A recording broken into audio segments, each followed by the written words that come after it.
વડોદરાની સયાજી હોસ્પિટલમાં માનવતા લજાઈ। સ્ટ્રેચરના અભાવે દર્દીને જમીન પર ઘસડાઈ ને સારવાર માટે જવાની ફરજ પડી। મધ્ય ગુજરાતની સૌથી મોટી ગણાતી વડોદરાની સર સયાજીરાવ જનરલ હોસ્પિટલમાં માનવતાને લજાવતો કિસ્સો પ્રકાશમાં આવ્યો છે। શહેરના કિશનવાડી વિસ્તારમાં રહેતા અને પગમાં અસ્થિભંગની ઈજા પામેલા એક દર્દીને હોસ્પિટલના સત્તાવાળાઓ દ્વારા સ્ટ્રેચર કે વ્હીલચેર જેવી પ્રાથમિક સુવિધા ન પૂરી પાડવામાં આવતા તેમણે સારવાર માટે જમીન પર ઘસડાઈને જવાની ફરજ પડી હતી। આરોગ્ય તંત્રની આ ગંભીર બેદરકારીના દ્રશ્યો સામે આવતા સમગ્ર વ્યવસ્થાપન પર સવાલો ઊભા થયા છે।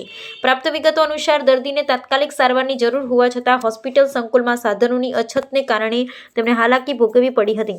પીડિત દર્દી અને તેમના સગાઓના જણાવ્યા મુજબ તબીબી કર્મચારીઓ પાસે વારંવાર માંગણી કરવા છતાં તેમને કોઈ પણ પ્રકારનું સાધન ફાળવવામાં આવ્યું ન હતું। આધુનિક સુવિધાઓથી સજ્જ હોવાના દાવા કરતી સયાજી હોસ્પિટલમાં બનેલી આ ઘટનાએ દર્દીઓ માટેની વ્યવસ્થાની પોલ ખોલી નાખી છે।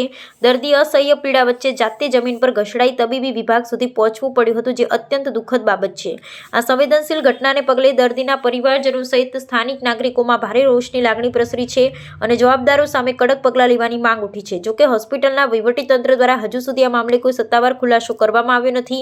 સરકારી હોસ્પિટલોમાં દર્દીઓ સાથે થતા આવા વ્યવહારને કારણે તંત્રની કાર્યશૈલી શંકાના દાયરામાં આવી છે। હવે જોવું રહ્યું કે હોસ્પિટલ પ્રશાસન અને ઉચ્ચ અધિકારીઓ આ ગંભીર બેદરકારી બદલ કસૂરવારો સામે શું શિક્ષાત્મક કાર્યવાહી કરી છે।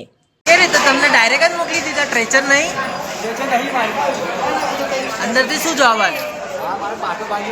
હે તમને વ્હીલચેર પર લઈ જવા નહીં આપતા?